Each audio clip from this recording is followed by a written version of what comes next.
नमस्कार मैं मुजित्र आपलोके चाबले आरम्भ करिছে Assamese online help YouTube channel. বন্ধুসকল পলকতে চাও আহক আজি সন্ধিয়াৰ 7টা গুৰুত্বপূৰ্ণ খবৰ।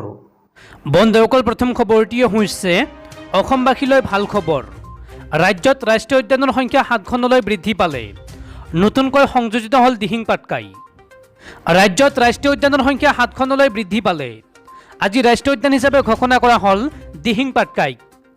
কাজিৰঙা, ডিব্ৰু চৈখোৱা, ওৰাং, মানা আৰু নামেৰি ৰাষ্ট্ৰীয় উদ্যানৰ পাছত শেহতীয়াকৈ সংযোজিত হল ৰাইমনা আৰু দিহিং পাটকাই। আজি এই ঘোষণা কৰে বনমন্ত্ৰী পৰিমল শুক্লবৈদ্যই। উল্লেখযোগ্য যে মধ্যপ্ৰদেশ আৰু আন্দামান নিকোবৰৰ পাছত সৰ্বাধিক ৰাষ্ট্ৰীয় উদ্যান থকা ৰাজ্য হল অসম। অসমৰ ডিব্ৰুগড় আৰু তিনিচুকীয়া জিলাত অৱস্থিত দিহিং পাটকাই ৰাষ্ট্ৰীয় উদ্যান হৈছে বৰ্ষাৰণ্যৰ এক অংশ। এই ৰাষ্ট্ৰীয় উদ্যানত বিস্তৃত তথা বনাঞ্চলৰ বাবে এক পূবৰ Amazon, the Amazon of the east বুলি আখ্যা দিয়া হয়। বন বিভাগৰ তথ্য অনুসৰি দিহিং পাটকাই ৰাষ্ট্ৰীয় উদ্যানৰ মুঠ মাটিকালি হৈছে 234.26 বৰ্গ কিলোমিটাৰ, যি ডিব্ৰুগড় জিলাত আছে 110.59 বৰ্গ কিলোমিটাৰ আৰু তিনিচুকীয়া জিলাত আছে 123.67 বৰ্গ কিলোমিটাৰ। বন্ধুসকল তাৰপিছৰ খবৰটিও হৈছে কাগজ কল পুনৰুজ্জীৱিত কৰক, কলৰ অতিৰিক্ত মাটিত মধ্যম লঘু উদ্যোগ গঢ়ক। প্ৰধানমন্ত্ৰী মোদীলৈ পত্ৰ শিৱসাগৰ সমষ্টিৰ বিধায়ক অখিল গগৈৰ। কাৰাবন্দী শিৱসাগৰৰ বিধায়ক অখিল গগৈয়ে নগা আৰু কাছাৰ কাগজ কল পুনৰ কাৰ্যক্ষম কৰিবলৈ মঙলবাৰে প্ৰধানমন্ত্ৰী নৰেন্দ্ৰ মোদীলৈ এখন পত্ৰ প্ৰেৰণ কৰিছে। অলপতে মৃত পাই কল দুটা নিলাম কৰিবলৈ প্ৰকাশ পোৱা জাননীৰ সম্বন্ধে পত্ৰখনৰ জৰিয়তে প্ৰধানমন্ত্ৰীৰ দৃষ্টি আকৰ্ষণ কৰিবলৈ চেষ্টা কৰি অখিল গগৈয়ে 2015-2017 চনৰ পৰা বন্ধ হৈ থকা কাগজ কলকেইটাত কৰ্মৰত বিষয়া কৰ্মচাৰীসকলৰ দুৰ্দশাৰ কথা উল্লেখ কৰে। তেওঁ কয় যে উদ্যোগ দুটা বন্ধ হোৱাত ইয়াৰ বিষয়া আৰু কৰ্মচাৰীসকলে পাবলগীয়া দৰমহা, পেঞ্চন, প্ৰভিডেণ্ট ফাণ্ড আদিৰ ধনৰ পৰা বঞ্চিত হৈছে। এতিয়ালৈকে আৰ্থিক নাটনিৰ ফলত 87জন লোক মৃত্যুৰ মুখত পৰিছে। বহুজনে আত্মহত্যাৰ পথ বাছি লৈছে। তেওঁ লগতে বিজেপি শাসিত পূৰ্বৰ ৰাজ্য চৰকাৰখনে কাগজ উৎপাদন কৰা উদ্যোগ দুটা পুনৰুজ্জীৱিত কৰাৰ প্ৰতিশ্ৰুতি প্ৰদান কৰাটো পত্ৰৰ জৰিয়তে সোঁৱৰাই দিবলৈ চেষ্টা কৰে। অখিল গগৈয়ে প্ৰধানমন্ত্ৰীক কাগজ কল দুটা পুনৰুজ্জীৱিত কৰি আধুনিকৰণ কৰিবলৈ আহ্বান জনায়। তেওঁ অসমৰ উদ্যোগীক জড়িত কৰি তথা কেন্দ্ৰীয় চৰকাৰে সাহায্য আগবঢ়াই কল দুটাক মুনাফা আদায়ৰ দিশে লৈ যাবলৈ পৰামৰ্শ আগবঢ়ায়। এই সন্দৰ্ভত তেওঁ মধ্যপ্ৰদেশৰ নিপা কাগজ কল আৰু হিন্দুস্তান নিউজ প্ৰিণ্ট লিমিটেডৰ অধীনৰ কেৰালাত থকা কলটো পুনৰ কাৰ্যক্ষম কৰিবলৈ ৰাজ্য চৰকাৰে লোৱা পদক্ষেপৰ উদাহৰণ দিয়ে। তেওঁ লগতে কাগজ কলকেইটাৰ অধীনত থকা অতিৰিক্ত মাটিত মধ্যম আৰু লঘু উদ্যোগ গঢ়াৰো পৰামৰ্শ দিয়ে। উল্লেখযোগ্য যে অলপতে কাগজ কল দুটা নিলামৰ জাননী প্ৰকাশ পাইছিল। অসমৰ মুখ্যমন্ত্ৰী হিমন্ত বিশ্ব শৰ্মাই নতুন দিল্লীত এই সন্দৰ্ভত মন্তব্য প্ৰদান কৰি কৈছিল যে কোনোবাই যদি কলকেইটা কিনিবলৈ আগবাঢ়ি আহে মই গৈ তেওঁক গামোচা পিন্ধাম। তেওঁ কলকেইটাত মজুত থকা যন্ত্ৰৰে পুনৰুজ্জীৱিত কৰিব পৰা নাযায় বুলি মন্তব্য কৰিছিল। বন্ধুসকল তাৰপিছৰ খবৰটিও হৈছে দেশত আজি পুনৰ বৃদ্ধি পালে কৰোনাত আক্ৰান্ত হোৱা লোকৰ সংখ্যা। ভাৰতত পুনৰ বৃদ্ধি পাইছে কৰোনাত আক্ৰান্তৰ সংখ্যা। মঙলবাৰৰ তুলনাত আজি বৃদ্ধি পাইছে আক্ৰান্ত লোকৰ সংখ্যা। বিগত 24 ঘণ্টাত ভাৰতত কৰোনাত আক্ৰান্ত হৈছে 91,227 গৰাকী লোক। মৃত্যু হোৱা লোকৰ সংখ্যা হৈছে 2,213 গৰাকী। উল্লেখ কৰা প্ৰয়োজন যে মঙলবাৰৰ দিনটোত দেশত কৰোনাত আক্ৰান্ত হৈছিল 86,498 গৰাকী লোক আৰু মৃত্যু হৈছিল 2,213 গৰাকী ৰোগীৰ। তাৰ তুলনাত আজি পুনৰ বৃদ্ধি পালে কৰোনাত আক্ৰান্ত হোৱা লোকৰ সংখ্যা। ভাৰতত এতিয়ালৈকে কৰোনাত আক্ৰান্ত হৈ প্ৰাণ হেৰুৱালে 3,53,557 গৰাকীয়ে। বন্ধুসকল তাৰপিছৰ খবৰটিও হৈছে প্ৰতিখন জিলাৰ আৰক্ষী অধীক্ষকৰ সৈতে মুখ্যমন্ত্ৰী ডক্টৰ হিমন্ত বিশ্ব শৰ্মাৰ গুৰুত্বপূৰ্ণ বৈঠক। কাজিৰঙাত ৰাজ্যৰ আটাইকেইখন জিলাৰ আৰক্ষী অধীক্ষকৰে বৈঠকত মিলিত হৈছে মুখ্যমন্ত্ৰী ডক্টৰ হিমন্ত বিশ্ব শৰ্মাই।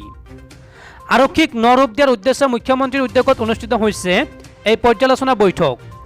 মূলতঃ ৰাজ্যত চলি থকা ড্ৰাগছ চিণ্ডিকেট উৎখাত কৰা, আইন শৃংখলা পৰিস্থিতি নিয়ন্ত্ৰণ ৰক্ষাকে আদি কৰি কেইবাটাও গুৰুত্বপূৰ্ণ বিষয়ত আলোচনা কৰা হয়। এই বৈঠকত উপস্থিত আছিল বিত্তমন্ত্ৰী অজন্তা নেওগ, কৃষিমন্ত্ৰী অতুল বৰা, মন্ত্ৰী ৰঞ্জিত দাস আৰু স্বাস্থ্যমন্ত্ৰী কেশৱ মহন্ত। লগতে উপস্থিত আছিল আৰক্ষী বিভাগৰ শীৰ্ষ বিষয়াৰ লগতে সকলো জিলাৰ আৰক্ষী অধীক্ষক। উল্লেখযোগ্য যে মঙলবাৰে নিশাই গৈ কাজিৰঙাত উপস্থিত হৈছিলগৈ মুখ্যমন্ত্ৰী ডক্টৰ হিমন্ত বিশ্ব শৰ্মা। বন্ধুসকল তাৰপিছৰ খবৰটিও হৈছে কংগ্ৰেছৰ আন এক বলিষ্ঠ নেতাৰ বিজেপি গমন। প্ৰাক্তন মন্ত্ৰী তথা জ্যেষ্ঠ কংগ্ৰেছ নেতা জিতিন প্ৰসাদে যোগদান কৰিলে বিজেপিত। কংগ্ৰেছৰ জ্যেষ্ঠ নেতা তথা মনমোহন সিং চৰকাৰৰ মন্ত্ৰী জিতিন প্ৰসাদে বুধবাৰে আবেলি বিজেপিত যোগদান কৰে।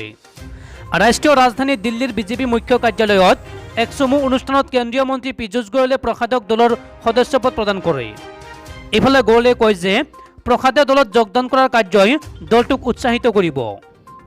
জিতিন প্ৰসাদে যোগদান কৰি কয় যে আজি যদি এনে এটা দল আছে যি সঁচাকৈ এটা প্ৰতিষ্ঠান হিচাপে কাম কৰে, সেয়া হৈছে বিজেপি। বাকী দলবোৰ ব্যক্তিগত আৰু আঞ্চলিকতাবাদত সীমাবদ্ধ। প্ৰধানমন্ত্ৰী মোদীয়ে নতুন ভাৰতৰ বাবে যি নিৰ্মাণ কৰি আছে তাত সামান্য অৱদান আগবঢ়োৱাৰ এটা সৰু সুযোগ মই লাভ কৰিম।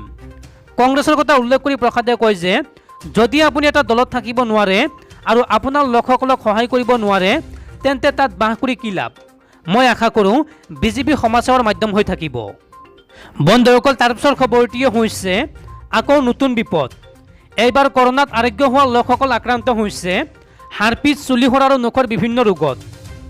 দেশত কৰোণা ভাইৰাছৰ সংক্ৰমণৰ গতি ক্ৰমাগতভাৱে হ্ৰাস পাইছে। মঙলবাৰে এপ্ৰিল মাহৰ পিছত প্ৰথমবাৰৰ বাবে দেশত 1 লাখতকৈ কম সংখ্যক লোকৰ দেহত পোৱা গৈছে কৰোণাৰ উপস্থিতি। সমান্তৰালকৈ মৃত্যুৰ সংখ্যা হ্ৰাস পোৱা পৰিলক্ষিত হৈছে। এই ভাল খবৰৰ মাজত আহিছে এক ভয়ংকৰ খবৰ। কৰোণাৰ পৰা আৰোগ্য হোৱাৰ পিছত নখ আৰু চুলিৰ বিভিন্ন ৰোগত ভুগিছে কৰোণাক পৰাজিত কৰা একাংশ ৰোগী। কিছুমান ৰোগীৰ ক্ষেত্ৰত আকৌ হাৰ্পিছৰ সমস্যাও দেখিবলৈ পোৱা গৈছে। বিশেষজ্ঞসকলে কৈছে যে মানুহৰ শৰীৰত দেখা দিয়া লক্ষণবোৰ কেতিয়াও উপেক্ষা কৰা উচিত নহয়। মুম্বাই, দিল্লী আৰু দেশৰ অন্য ডাঙৰ চহৰৰ চিকিৎসকসকলে কয় যে কৰোণা ভাইৰাছৰ পৰা আৰোগ্য হোৱাৰ পিছত চিকিৎসালয়ৰ পৰা ঘৰলৈ উভতি যোৱা লোকসকলৰ ক্ষেত্ৰত ছালৰ ৰোগৰ খবৰ পোৱা গৈছে। এই ৰোগবোৰৰ ভিতৰত আটাইতকৈ সচৰাচৰ হৈছে হাৰ্পিছ। বেছিভাগ ৰোগীৰ ক্ষেত্ৰতেই ইয়াৰ লক্ষণ দেখা গৈছে। সংবাদ মাধ্যমৰ বাতৰি অনুসৰি দিল্লীৰ ইন্দ্ৰপ্ৰস্থ এপ'লো চিকিৎসালয়ৰ জ্যেষ্ঠ চৰ্মৰোগ বিশেষজ্ঞ ডক্টৰ ডিয়ান মহাজনে উল্লেখ কৰিছে যে বহুতো ৰোগীৰ ক্ষেত্ৰত প্ৰথমবাৰৰ বাবে হাৰ্পিছ পোহৰলৈ আহিছে। অৱশ্যে কিছুমান ৰোগী ইতিমধ্যে হাৰ্পিছত ভুগি আছে। এইটো তেওঁলোকৰ দুৰ্বল ৰোগ প্ৰতিৰোধ ক্ষমতাৰ বাবে হয়। মুম্বাইৰ চৰ্মৰোগ বিশেষজ্ঞ আৰু চুলি সংৰক্ষণ শল্য চিকিৎসক ডাক্তৰ সোণালী কোহলীয়েও এই বিষয়ে অৱগত কৰিছে। তেওঁ কয় যে কৰোণা ভাইৰাছৰ সংক্ৰমণৰ ফলত দুৰ্বল হোৱা ৰোগ প্ৰতিৰোধ ক্ষমতাৰ বাবে বহুতো ৰোগীৰ ক্ষেত্ৰত ছালৰ লগতে চুলি আৰু নখৰ ৰোগ পোহৰলৈ আহিছে। তেওঁৰ মতে কৰোণাৰ পৰা আৰোগ্য হোৱা ৰোগীসকল হাৰ্পিছ, চুলিসৰা আৰু নখৰ ৰোগৰ সন্মুখীন হৈছে। নখৰ ৰোগ থকা ৰোগীসকলৰ ক্ষেত্ৰতো মেলননিচিয়া দেখা গৈছে। সেয়া বিশেষজ্ঞসকলে কয় যে মানুহে লক্ষণবোৰ উপেক্ষা কৰা উচিত নহয় আৰু চিকিৎসকৰ পৰামৰ্শ গ্ৰহণ কৰাটো জৰুৰী। বন্ধুসকল, তাৰপিছৰ খবৰটিও হৈছে দেশত ভয়ংকৰ গতিত বৃদ্ধি পাইছে পেট্ৰল ডিজেলৰ মূল্য আৰু তাৰ প্ৰতি লক্ষ্য ৰাখি দেশৰ পেট্ৰল পাম্পে প্ৰতিবাদ সাব্যস্ত কৰিব ভাৰতীয় জাতীয় কংগ্ৰেছ দলে। দেশৰ পেট্ৰল পাম্পে প্ৰতিবাদ সাব্যস্ত কৰিব কংগ্ৰেছ দলে।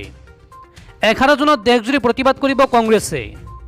পেট্ৰল ডিজেলৰ মূল্য বৃদ্ধিৰ বিৰুদ্ধে কংগ্ৰেছে দেশজুৰি সাব্যস্ত কৰিব প্ৰতিবাদ। দেশৰ প্ৰতিটো পেট্ৰল পাম্পৰ সন্মুখত ধৰ্ণাত বহিব কংগ্ৰেছ দল।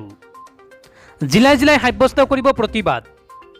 11 জুনৰ পুৱাৰে পৰা কংগ্ৰেছে প্ৰতিবাদ আৰম্ভ কৰিব বুলি জানিব পৰা গৈছে। বন্ধুসকল, তাৰপিছৰ খবৰটিয়ে হৈছে দেশৰ সকলো প্ৰাইভেট হাস্পতালক কেন্দ্ৰীয় চৰকাৰৰ নিৰ্দেশ। নিৰ্ধাৰিত মূল্যতকৈ ভেকচিনৰ নামত অধিক ধন নল'ব। কেন্দ্ৰীয় চৰকাৰে শেহতীয়াকৈ কৰোণা ভেকচিনৰ বাবদ ব্যক্তিগত হাস্পতালসমূহে কিমান টকা আদায় ল'ব পাৰিব তাৰ দৰ নিৰ্ধাৰণ কৰি দিছে। চৰকাৰে নিৰ্ধাৰিত কৰা দৰ অনুসৰি কোভিচিল্ড ভেকচিনৰ দৰ হৈছে 780 টকা। ইয়াত 600 টকা হৈছে ভেকচিনৰ মূল্য, ছাৰ্ভিচ চাৰ্জ 150 টকা আৰু 5% GST।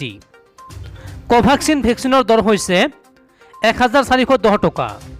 ইয়াত ভেকচিনৰ দাম হৈছে 1200 টকা, 60 টকা GST আৰু 150 টকা ছাৰ্ভিচ চাৰ্জ। স্পুটনিক ভি ভেকচিনৰ দৰ নিৰ্ধাৰণ কৰা হৈছে 1145 টকা।